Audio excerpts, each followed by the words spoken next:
bandiraɓe musidɓe tedduɓe yeɓoɓe e habde télé Mauritanie wonɓe nder leydi Mauritanie ha e caggal leydi min calmini on ko adi foof mi yetti Allah timmal e dow timmal timmude timmini kala ko timmi tabiren kala ko tabir mo tatta ko saka takka en juulani ar makko ɓurnaɗo windere mo kala ɓuuri ɓuldere e ɓurani muɗum en jetti en jaari jinnaɓe ɓe sababu wodede renɓe ndiyam jeygol ngule ɓuɓol ha godal daña noon kadi jettirten halfa men to banggue diine aada e dawrugol toppitiɓe ƴellitare e ɓamtare rendu meɗen en garti kadi humnude aadi mo mbadduno ɗen e yontere yewtude nde so tawi ko adani kadi jewte ko fewte gonka rendu meɗen hande noon jaten ko wiyete ko fannu gandal taw koye mbadi jajdi ha tengti yimɓe no gandi ɗum ni ko wiyete ko gandal taw ko yewti kadi banggue science eɗen gandi nder nde ɗo yontere yewti ɗo e nder leydi meɗen Mauritanie ha tengti ɓeɗo yimɓe yirlotoɓe ko wiyete ko guesse internet en kawri toon e goto e sukaɓe leydi Mauritanie baɗɗo kadi ko hunde mantinde e nder leydi ndi ko ganduɗa winitama kadi jeytama wiyete ko kelle dartol eɗen gandi en dañi biteɗo kadi mataw mbiyen alpha so no yimɓe famirta ni woni docteur kesso taw noon ko fannu gandal biyetegal géologie noon haalata ko wiyete ko banggue eddaji leydi gurdam mum e mbadi kuptodinde wadde hewɓe gandi ko docteur Moussa Hamad Ba woni koɗo men hannde nde ɗo yewtere woni le premier géologue mauritanien nder taw ko baɗɗo soutenance mum ɗo e nder leydi ndi taw ko oɗo université gonɗo e Nouakchott lamorgo leydi Mauritanie kanko jewtiden hannde oɗo fannu ko fewte soutenance o kono kadi ma en kaal hayso ngoye meftande walla mbiyen jubbande ko fewte ko wiyete ko géologie holko woni ngal ɗon gandal e mbadi muɗum jaaji kadi nde naata e bundi yewtere nde dokkalmo fartange wawa salminde bandiraɓe yeeɓiyankoɓe e habde Mauritanie docteur Moussa bisimilla donc a jarama no fewi mbeɗa yettuma e invitation o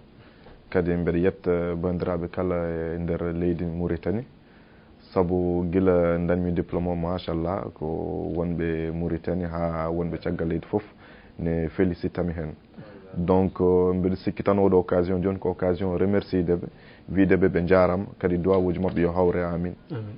donc ko wiide tan ko domaine mo gandanɗa hoorema kadi géologie hay sinno mbeɗa anduno ɗum guila puɗɗimi ha joni noon no jiiɗen ni caggal calminali musidɗo men docteur Moussa Hamad Ba joni garten koye mbadi yewtere nde ko adi noon eɗen kaala ko wiyete ko soutenance o walla géologie e mbadi kuptodinde kalten ko wiyete ko cursusma banggue jangde guila puɗɗa jangde ha yetti hande aɗa wiye ka docteur banggue géologie holno nde ɗon jangde yayri eyyi min noon puɗɗimi jangde ko 93 ko nden puɗɗimi jangde puɗɗorimi kadi ko jangde ko to Nouadhibou to wiyete Kansodo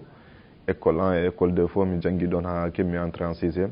nde kemmi entré en 6e nde noon collège et lycée fof mbanmi ɗum ko lycée Nouadhibou ko à partir de 2009 noon ko nden kemmi baccalauréat guila nden kemmi baccalauréat nde noon ko ɗo e Nouakchott tan continue ko ɗo mbanmi licence master kono ko doctorat o tan wondi ko joni yimɓe puɗɗi e doctorat mbami noon ko wiyete inscription en co-tutelle manam aɗa wawi inscrivade ɗo e nder Mauritanie taw kadi aɗa jogui e caggal leydi université goɗɗo taw gandanɗa hoorema ma wawa wadde toon recherche uji ma donc on université noon ko université biyeteɗo université kadi Yaya de Marrakech on ko Maroc woni wallah ko ɗum woni banggue jangde nde guila Nouadhibou lamorgo faggude leydi Mauritanie ha yetti ɗo e Nouakchott ha yetti toon to Kanakiri Maroc toon jangde nde ko toon yaari hande noon kalten ko wiyete ko banggue géologie ko gandal kalol ko wiyete ko banggue eddaji leydi e mbadi kuptodinde walla ni gurdam leydi tan d'une façon générale no yimɓe pamirta holko woni ngal ɗon gandal géologie eyyi Seydi Diop cikkumi a fuɗɗima hen ko no mbiɗani ko noon ɗum ɗon woni géologie ko fate kaaƴe e leydi ɗum noon géologie noon jangde muɗum fuɗɗi ko guila nde Allah tagui leydi ndi subhanallah guila Allah tagui leydi ndi ha fawde hande to gonɗen saabu won jamanuji waylo keewi e nder leydi ndi donc e nder géologie noon hande eɗen jogui technologie mo gandanɗa hoorema bawɗo jangguinde meɗen ko guila e leydi ndi fuɗɗi ha ñalawma hande to gonɗen ɗo ɗum ɗon géologie noon ko oɗon banggue yaari kadi ne heewi domaine aji ne heewi ko wiyete volcanologie no wiyete séisme ko wiyete géophysique ɗum fof ko gandanɗa hoorema domaine uji gonɗi hen donc mbeɗa wawi hokkude yeru kadi mbaɗo no gandal biyetengal paléontologie saabu hande eɗen gandi ko wiyete dinosaure uji e meeɗin wodde nder aduna kono hay goto e meɗen yiyani ko waɗoɓe ko wiyete paléontologie ko ɓeɗon mbaɗi découvrir paléontologie woni janguittoɓe ko fewte eddaji leydi dinosaure uji kadi ko fewte kulle mawɗe ganduɗa godini ko adini garal yimɓe ko nande ɗiɗon sengoji voilà donc so wiyama joni âge duuɓi dinosaure ko 66 millions d'années fewde hande donc ko science tan waɗi men dañde fartane wawde andude dinosaure uji ɗin godino donc fatte géologie e nder Mauritanie ɗum kadi ne yaaji saabu Mauritanie ko nokku gandanɗa hoorema to woni ɗo eɗen mbawi wiide kaaƴe gadiɗo e nder aduna o fof ne jiite ɗo e nder Mauritanie donc ɗen kaaƴe tubakoro wi ɗum ko archéen donc archéen sen ƴeewi ɗum tan ko hedde ujunnaji 3 million ngaji année donc hunde gandanɗa hoorema ko ɓooyi o ɓooyi donc ujunnaji 3 e million ngaji d'année ɗum ɗeɗon kaaƴe eɗen jii ɗum ɗo e nder Mauritanie on nokku noon ko nokku gandanɗa hoorema kadi ko fate ngaalu kadi ngaalu leydi yitama hen ko heewi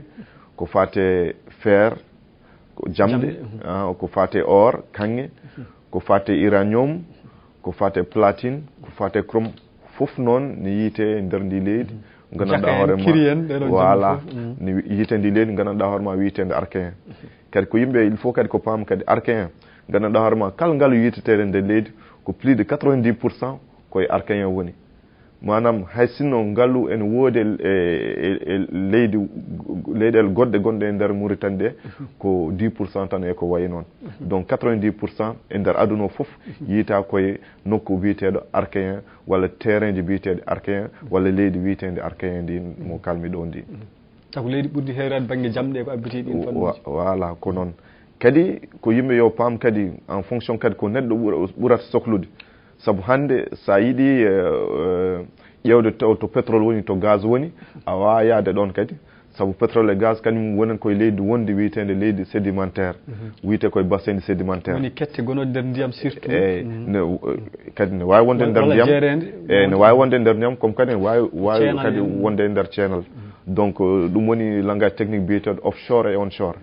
donc hande machallah leydi ndi eɗen poti exploitude gaz et pétrole e hakkude meɗen e Sénégal ɗum fof ko gandanɗa hoorema nokku gonɗo leydi wonde hakkude meɗen taw koye nder ndiyam hakkude meɗen e Sénégal ko ɗon gaz o e pétrole yiita donc hande accord uji fof signama joni ne wawi wiide tan ɓe goni koye wadde usine aji ɗi en place mais hawrama noon d'ici 23 walla d'ici 2023 walla 2024 ne wawi exploitation meɗen fuɗɗo inchallah ko fewti oɗon banggue haali gueɗe kewɗe to banggue leydi ko wiyete ko kadi ha joni kalɗeɗani banggue jamde aɗani leydi Mauritanie andira ko wiyete ko kadi jamde hettere joni sen kokki yeeru hettere wonde joyrat to banggue leydi onon banggue géologie holno cifortoɗon oɗon nokku eyyi oɗon banggue ko nokku gandanɗa hoorema gandunoɗo guila ɓooyi saabu français ji guila indépendance uji suwa aɓe mbaɗano mission ngaji ɗon donc won biyeteɗo Pidogo ko on adino yiide ɗum dow yi ɗum nde noon ko mo ruttiti France o waɗi rapport uji makko o wi kanko de won hayre mo yi ɗon hayre nde ko woɗere hayre woɗere ko kanko noon addi noon kanko addi noon kanko fuɗɗi noon innirde ɗum socle cristallin de Regueybate ɗum waɗi oɗon banggue joni wiyete oɗon domaine andama hankadi e nder aduna foof andi ɗum wiyete wonde ko dorsa Regueybate ko nden noon fuɗɗay ko après woni hayre wonde Joyrate nde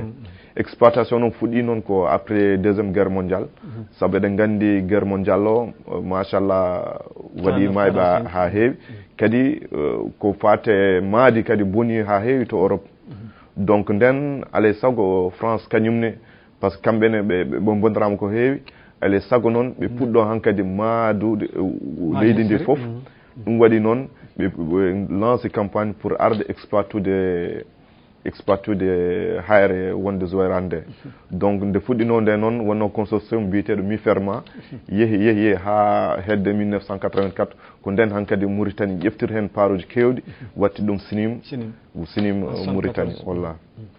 kono mbiruɗa ni ko hon noon mo haali kadi ko wiyete ko leydi Joyrate eɗen gandi toon ha andira ɗon ko jamɗe ɗe kono kadi sen duttima kadi ko wiyete ko TAGIAS donc jamɗe kono noon ko jamɗe gabriɓe fannu kanŋe beele jamɗe ɗe kadi beele kaaƴe ɗe en jogui fannu certuɗo par ce que a yii ɗum tan jiyata ɗum koye hayre mais onon joguiɓe karallagal banggue géologie oɗon jogui kutorɗe kutorɗon ha ganduɗa ɗum ko kanŋe foti yaltude ɗum ko jamɗe foti yaltude ɗum ko eko nandi hen holno cerdirton ɗum e no mbiɗani ko noon saabu hayre foof ne waɗi nokku muɗum kadi hayre fof kadi ne waɗi to yitete so jiitan Joyrate toon leydi ndi fof ko mboɗeeri ndi waɗi ɗum wojjude ko wiyete oxydation oɗon ummi koye fer ummi koye jamde hendu fofango jamde eyyi ko ɗum waɗata waɗi tan eyyi waɗi tan wayno tan comme no joni aɗa jogui damal sa tista ɗum tan a yi waɗat homat o noon ko e nder leydi wandi jamde ko noon kadi wayata kono aɗa andi sa ummimi ɗon a yeehi tasias joni wona gotum tasias kadi hay sinno ne waɗi ɗeɗon jamɗe kono heewani kono or kange guitteteɗo ɗon o heewi ummade ko wiyete filonji noon gandanɗa hoorema ko montagne on toksol ko kaaƴe tulɗe tokose gandanɗa hoorema woni koye nder leydi donc a yiiloto tulɗe ɗe ha ganduɗa toɗe goniri no tullel ngel yaare nder leydi foof ko hen ndewata beetma wawi ittude ɗum kange ɗe mbaɗa procédure ko wiyete extraction a faami mbaɗa traitement pour ittude kange ɗe saabu kange heewani no comment dirais-je no faire wayini no jamɗe wayni heewirani noon donc sa itti kaaɗe ɗe presque ɓuuri hen heewde gandanɗa hoorema ɗum ko stérile wiyete ala kange ɗe ka waɗa traitement ji guitta ɗum sa itti ɗum noon ndendina ɗum mbaɗa ɗum sous forme de lengo koye lengoji ɗi noon ƴeftata aɗa yeytoya ɗum no kaliɗa ni mo haali ko wiyete ko banggue jamɗe yejjitta ko wiyete ko phosphate eɗen gandi hay leydi Mauritanie waɗi ɗo sahaji ɓennuɗi hay sinno sowa wattude ni hutorede kono kam andama eɗen mofti banggue ngaalu ɗum ɗon ɗeɗon kaali kadi holno sertirta e banggueji goɗɗi ɗi eyyi phosphate de kañumni ko ngaalu leydi ndi manam fuɗɗinoma ni exploitede to wiyete Boufal ko saɗa fayi babaɓe hen ko hedde toon ɗum ɗo woni kono gandanɗa hoorema ngaalu ne waɗa tan sahaji ne faye ko wiyete crise aji gandanɗa hoorema ɗum natta marsude donc ɗum waɗi oɗon projet waɗa suspendre arrêta mais ko duuɓi battiniɗi noon Mauritanie ne haala wonde wadde toon investissement ji pour wawde ɓamtude ɗum donc ɗeɗon fof noon ko continuité a faami Mauritanie gonɗo banggue worgo leydi ndi ko toon ɗum woni donc ko wiide tan kadi mataw ha hande ko fuɗɗa exploitede ne heewi kono wonko heddi kadi ha joni kadi sowa taw waɗede découvrir e nder leydi Mauritanie donc mbeɗa andi tan kadi fannuji ɗi no domina ɗi no mbawi hewde ni kadi il faut kadi ko toon kadi waɗe des investigations gandanɗa hoorema taw kadi recherche uji goɗɗi ma waw waɗede oɗon fannu e ɗiɗon zone uji kadi pour wawde ɓeydude ko fuɗɗi exploitede e nder leydi ndi no kaaliɗa ni tawde ka karalla hande mawɗo ɗo to banggue ko wiyete ko banggue géologie mo haali leydi Mauritanie haalata ko ngaalu mum cuuɗigu ko wiyete ko jamɗe ha abbiti ɗiɗon fannuji mbeɗon jogui kadi banggue kutorde hono matériel karallagal ngal ganduɗa oɗon mbawi humpitorade ɗum andude kadi nokkuji goɗɗi holko mofte banggue ngaaluji ɗo e nder leydi meɗen no Mauritanie eyyi no woodi kadi ɗo eɗen jogui office mauritanien géologique et minière donc gandanɗa hoorema gonɗo ɗo on kañum ko nder leydi ndi foof ne waɗa ko wiyete prospection pour yiilade andude kadi ngaalu holto wonire nder leydi ndi donc ɗum ɗon fof kadi ne waɗi kadi moyen ngaji bawɗi waɗede hen kadi nde 2003 et 2004 Mauritanie kadi waɗino projet mawɗo biyeteɗo prisme on projet gandanɗa hoorema ko banque mondiale et gouvernement mauritanien kamɓe mbaɗen kalis mabɓe pour wawde wadde ko wiyete cartographie manam nder Mauritanie foof waɗe carte uji e wawde andude to gueɗe ɗe fof goni ɗum noon déjà fuɗɗima kadi ko base woni ɗo donc kadi waɗoɓe recherche woɓɓe ɓe gandanɗa hoorema ne mbawi basade hen kadi pour wawde kadi ɓendinde ko fuɗɗino waɗede ko e wawde kadi andude kadi hol placement ji goɗɗi to gandanɗa hoorema ngaalu ne ko fate kange ne dañe ɗon walla ngaalu ko fate or ha fate uranium e platine fof ne wawi dañeje ɗon par ce que nder ɗiɗon carte uji gandanɗa hoorema ɓe mbaɗi hen indice aji manam oɗo nokku voilà ko wiide oɗo nokku ne wawi dañede kono noon kadi il faut kadi ko waɗete ko waɗene o gandanɗa hoorema étude pour wawde andude e ko woni ɗon ko tawni yoni walla yonani voilà haalinani ko wiyete ko pétrole jeeyako hen eɗen gandi kadi nokku mo pétrole ittete o hay sinno mi wujje ma seeɗa banggue kadi eɗen gandi gueɗe kewɗe kadi en jaltuɗon hani ko wiyete ko kérosène en e wabbiti ɗiɗon fannuji gueɗe kewɗe en jaltuɗon so tawi exploitama kono noon hande inde haalteten ko pétrole beele eɗen mbawi andude oɗon nokku kadi holno ɗum sifori eyyi donc pétrole o ko ngaalu ngu so mbi kérosène en so mbi gasoil fof ɗum ɗon fof ko produit gandanɗa hoorema transformaɗi eyyi ko transformaɗi ɗin ko ɗiɗon produit wayla koye nder pétrole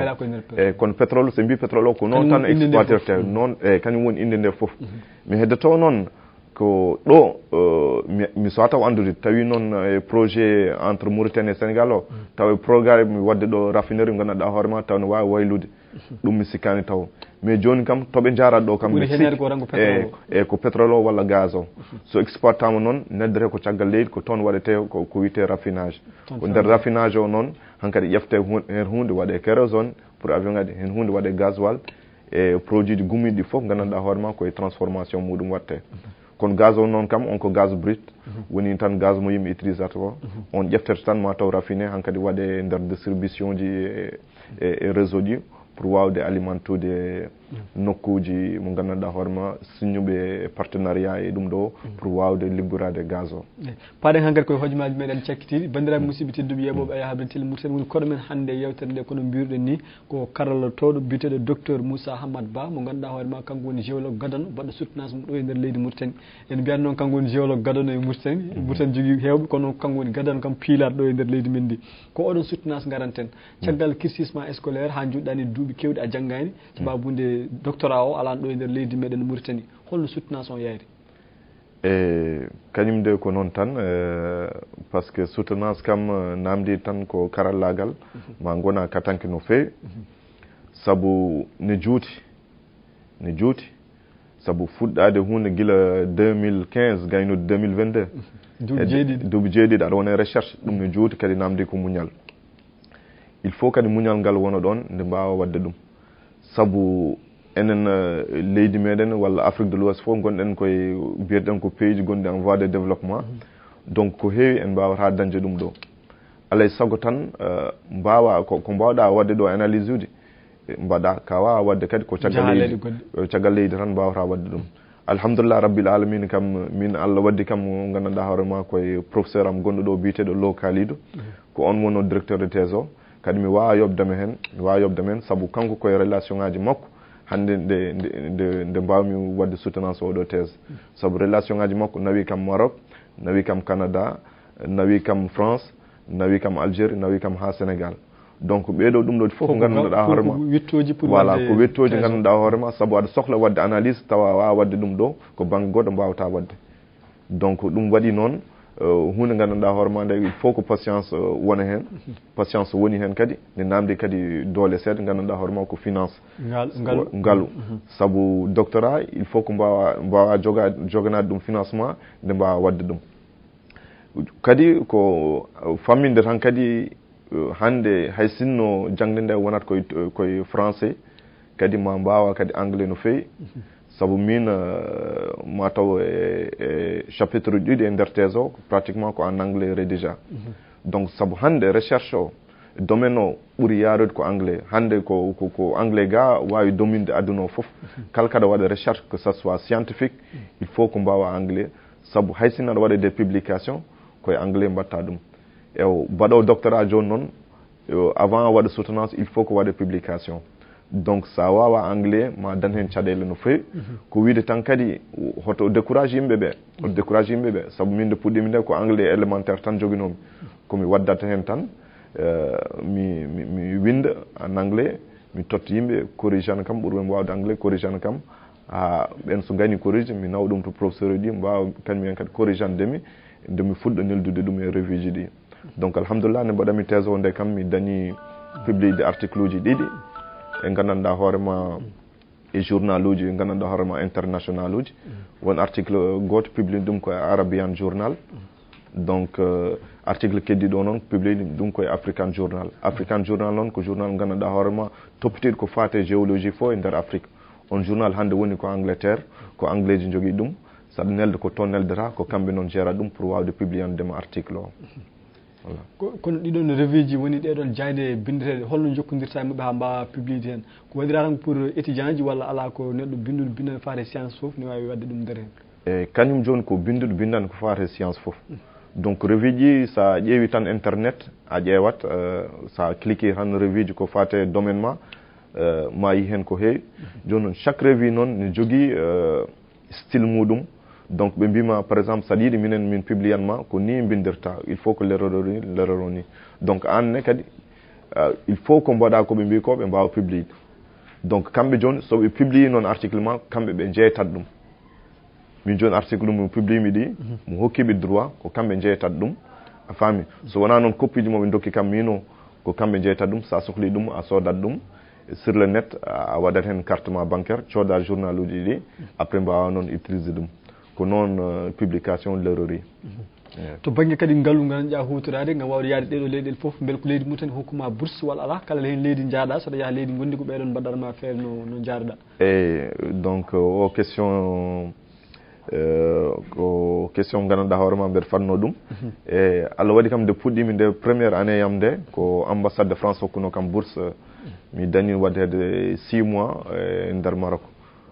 donc on bourse ko ambassade France aɓe kewi hokkude bourse ɗi gandanɗa hoorema wonande Mauritanie naɓe janggoɓe ɗo pour beetema mbawa yaade banggueji uɗi gam waɗoyde toon recherche uji men ko kamɓe gadino hokkude kam bourse kono ko heddi ko noon kala mbeɗa yaaha mbeɗa voyage ko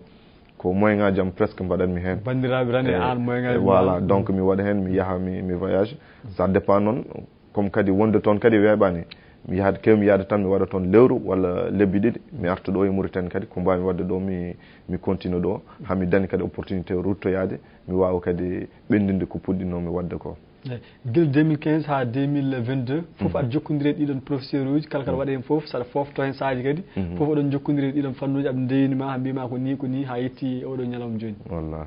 eyyi ko noon par ce que professeur uji kadi no mbiromi ni géologie no heewi fannuji ni mun fof kadi ne woɗi mun fof ne jogui ko waɗata hen donc hawnani ni saɗa mbeɗa waɗa hunde mi totta ɗum directeur am de thèse walla co directeur am de thèse gonɗo Maroc ko on directement waɗata kam ko relation ko professeur mo gandanɗa hoorema ko on ko domaine mum ko ɗon yaari donc nder hen noon surtout Maroc to mi liggodiri e professeur uji heewɓe gandanɗa hoorema kadi wonko mbaɗi hen kadi so mbeɗa yetta tan kadi il faut kadi komi yetta ɓeɗon saabu ɓeɗon kadi gandanɗa hoorema mon fof kadi woodi to jaggani kam hen kadi mon fof kadi woodi to conseil kam hen kadi mon fof kadi woodi to walliri kam hen surtout publication ɗi ɗiɗi mo mbaɗmi ɗi wallah holɗin publication ngaji ɗi mbaɗɗa tiroɗe woni les titres ko fate holɗum e publication ji ɗi koye anglais ko no mbimi ɗo ni affaire archéen min kam sujet am d'étude woni koye archéen o donc koye daykuji ko wiyete daykuji ko daykuji ko formation ngaji géologique tan gummi gandanɗa hoorema koye volcanisme saabu magma ummoto koye nder volcan e ko magma o no ardirtini so ari ha e nder kaaƴe ɗe so cristallisé mo ɗon manam so yoori so natti wadde magma ɗon format kaaƴe gandanɗa hoorema mbiyetede daykuji donc publication ji ɗiɗi ɗi fof koye hen mbanmi ɗum e publication gaɗiɗo ko géophysique géophysique noon ko domaine gandanɗa hoorema e nder géologie jaaƴƴo gandanɗa hoorema aɗa wawi andude kala ko woni less leydi ko ɗum woni nafoore géophysique kala ko woni less leydi kala ka yita kon less leydi aɗa wawi andude holno lorori holno sifori haare nde taw ko huccit koye banggue rewo walla worgo ɗum fof aɗa wawi andude ɗum e géophysique article goɗɗo o noon ko wiyete télédétection noon ko image uji satellite wayi tan comme no satellite no woniri dow asman ni tan ƴetta forhoje forhoje gandanɗa hoorema nokku e nder leydi forhoje ɗeɗo noon ko an ciblata ɗum sa yi image satellite wayno kono photo ni ƴeftaɗo taw no neɗɗo woniri dow huɓere ni ƴetti photo ni mais taw goɗon photo gandanɗa hoorema ko satellite ƴettata ɗum ko traitement ji ɗiɗon noon mbanmi pour wawde andude holko woni dow d' abord e mbanmi géophysique kadi pour wawde andude holko woni less leydi ndi e ko nder hen noon ma ɗiɗon étude aji mbaɗa nde puɗɗimi yaade terrain ƴeftude échantillon ngaji pour wawde wadde ko wiyete géochimie et pétrographie ɗum ɗon ɗiɗon domaine aji foof kadi koye nder thèse o woni eyyi no mbiɗani ko noon yimɓe pammin seeɗa tan ko wiyete ko volcan woni so tawi leydi yerɓi ɗum woni ko yaltata hen ko ɗum woni ko wiyete ko volcan e nder pulaar noon andira ko wiyete ko mborka magma noon ko kaaƴe mawɗe ɗe ganduɗa so jalti hen gara ko ene hecciɗi walla ene ɓakolini so ɓooyi noon yoora ha jamɗe goɗɗe e gueɗe goɗɗe mbawa fudde nder hen kono noon gartaten koye géologie e mbadi kuptudide nder leydi Mauritanie holno jiiruɗa hande gandal géologie e nder leydi Mauritanie sen mbi noon waɗa mbiyeten ko jaaɓe ha tiri woni université holno sifori ɗo hen eyyi donc gandal ngal no mbimi ni ne yaaji kadi machallah won eɗen jogui kadi professeur uji ganduɗa hoorema de référence donc au niveau de département ɗo kadi wonko fuɗɗi ɗumnede ɗon wonko fuɗɗi waɗede ɗon ha hunde gandanɗa hoorema ko heewi kadi no mbiɗen ni gonɗen koye pays ji gandanɗa hoorema sous développé comme pays ji ɗi foof ko moyen ngaji tan yimɓe manquera saabu no mbimi ni ko kalmi ɗo ko fof ko fate géologie ne heewi analyse uji donc enen pratiquement en ngala laboratoire uji bawɗi wadde analyse de ko way noon mais e ɗamina kam domaine o comme ko domaine gandanɗa hoorema jaaɗe e nder Mauritanie ɗo yeeso ma yimɓe mbawa dañdide bailleur gandanɗa hoorema taw ne mbawi waɗande menen laboratoire uji mbaɗi noon taw kadi e nder ɗiɗon laboratoire uji kadi ma yimɓe ɓe mbawa wadde hen analyse uji kadi no jiɗiri ni ko noon docteur Moussa Hamad Ba joguiɗen hojomaji meɗen tati battidiɗi guila soutenance thèse o kalten duuɓi jeeɗiɗi no mbiruɗa ni ko muñal mawgal naari namdi hewɓe worɓe hewɓe ko ɗon certar woni ni ko ɗon mbappoto holko ganduɗa gueɗɗiɗi ko ɓuuri musdema e nder ɗiɗo duuɓi jeeɗiɗi foof keɓɗa ɗum e fannu jangde ha heɓde doctorat o walla ko ɓuuri weldema ko keɓɗa e nder ngal ɗo dawal foof eyyi hañen ñalama wiyama woni docteur Moussa Hamad Ba mbeɗa sikki gayniranmi no puɗɗorton koto gaynorɗa ɗo ko ñande mbaɗmi soutenance nden ko welama tan woni ɗon saabu ko charge gandanɗa hoorema kewɗo e wonande neɗɗo mbaɗowo recherche kadi sa wattani hakkille hoorema tan kewɗa kadi ko oppude donc alhamdulillah jinnaɓe sehilaɓe cuddiɗo yimɓeɓe mum fof ne jaggi hen ko encouragement ji tan woni ɗon encouragement tan woni ɗon ko ɗin encouragement ji noon waɗi kam minen kadi wadde hen doole gandanɗa hoorema mbeɗa gayna ɗum mbeɗa andi so wonano ɗum ɗon tan min tawno komi weddima ɗum ladde saabu ne heewi fuɗɗotoɓe taw gandanɗa hoorema gaynani saabu a yahat tan aɗa dañi difficulté ji surtout kadi sujet mo ligguimo sujet gandanɗa hoorema e ko jaaɗo kadi mo meeɗano hay sino ligguno e nder Mauritanie ko seeɗa ko ɗum waɗi kam yidde mawninde ɗum comme ça somi mawnini ɗum mami addu hen résultat gandanɗa hoorema taw goɗɗo jiɗɗo liggade hen ma dañ hunde gandanɗa hoorema des références donc mbeɗa sikki kadi thèse mo mbaɗmi o on kadi ma wawa wonde référence uji holno foti page uji donc omo waɗi hedde 250 pages mbeɗa sikki mo wawa wonde référence uji gandanɗa hoorema pour kala jiɗɗo liggade e nokku o kala jiɗɗo liggade sujet mo ligguimo pour wawde avance de hen ko musma e nder thèse o muusi kam tan ko moyen ngaji ɗi no manquiri ɗo e nder leydi ndi no mbimi ni ɗo pratiquement haydara mi wawano wadde ɗo donc kadi ko wayni kadi sono waɗe kadi alay saago moyen ngaji gandanɗa hoorema waɗe hen donc moyen ngaji ɗon so ngala tan sa jogaki mental mo joguimo tan kewɗa ko oppude donc won hewɓe mo gondunomi gandanɗa hoorema taw puɗɗi donc dañde moyen ngaji a faami pour continude ɗum waɗa tan neɗɗo gandanɗa hoorema découragé o wawa oppo yaaha waɗoya goɗɗum donc ko ɓuuri kam musde e ko mbaɗanom préparation doctorat o ko moyen ngaji ɗi no manquiri ɗo ni mbeɗa sikki kadi moyen ngaji ɗi so gonno ɗo kadi ne wawno ni kadi taw mi gayni ko adi ɗum taw mi waɗano 3 ans walla 4 ans tammi ɗum ni kono kadi ko yettere Allah tan kadi Allah kadi addat hunde tan kone yonti e cikkumi mataw ko joni tan Allah hoddiri docteur Moussa Hamad Ba konngol ma hankadi cakkiringol bayno bandiraɓe yeeɓiyankoɓe nde ɗo yewtere wonɓe nder leydi mum tan ha e caggal leydi ndi kadi mbadda hen wasiyaji ɓeɗon waɗoɓe fannu ko wiyete ko géologie taw ko tawireɓe ɗo e nder leydi meɗen Mauritanie holno ɓe jokkirta ha docteur eɓe hewɓe e fannuma o kewa ɗo e nder leydi ndi eyyi kañum ko weltade tan e invitation o saabu ne weeli kadi andinde ko ganduɗa donc mbiɗa sikki hande oɗo plateau mi dañi kam opportunité andinde yimɓeɓe e seeɗa mo gandumo saabu no mbimi géologie no way yaade ni min ko seeɗa tan gandumi hen mi suwa taw kadi mbeɗa andi to kemi doctorat ɗo ko ɗon kadi hankkadi jangde wonde foti fuɗɗade saabu hankkadi sa heeɓi doctorat kadi il faut ko valorise a ɗum valorise ta ɗum noon koye wadde publication ji valorise ta ɗum ko continude jangde nde ɗum ko diplôme tan woni ɗo mais ko heddi ko ko yeeso woni donc ko fate domaine o no mbimi ni donc il faut hande eɗen kaala trop eɗen kaala no feewi ko fate français ko wayi noon kono hande domaine science ko domaine mo mbawɗa wonde fof que ça soit géologie médecine walla biologie il faut kadi ko jangga anglais o no feewi saabu no mbimini recherche hande woni tan koye anglais donc il faut ko mbawa développade nder anglais o mbete kadi ma waw dañde hen ko jiɗɗa ko anne kadi mbawa publide hen comme ça e aduna yimɓe kadi mbawa andude an ko ligguiɗa ɗo e nder Mauritanie o andinde yimɓeɓe kadi géologie Mauritanie ne woodi ko sa publié e nder anglais o ma yimɓe fof mbawa janggude ɗum ganda kadi an o ko mbaɗɗa ko machallah jaram bandiraɓe musidɓe tedduɓe yeɓannoɓe ayaw habdude tel Mauritanie wonno koɗo men e yewtere nde ko docteur Moussa Hamad Ba mo ganduɗa kanko woni géologue gadano taw ko baɗɗo soutenance mum ɗo e nder leydi Mauritanie o wawi haalande en kadi holko woni géologie e mbadi kuppidinde holko firti ngal ɗon gandal o wawi kadi sembinde en kadi ɓesguji leydi Mauritanie ha tengti wonɓe nder oɗon fannu holti tigui ko woni kadi caɗele ngal ɗon gandal wadde ɗum ɗo e nder leydi meɗen Mauritanie ɗo ko musidɗo moon Amadou Samba Diop ada ko men kadi ko yontere Allah so Allah jaaɓi ɗo e nden gonen jaam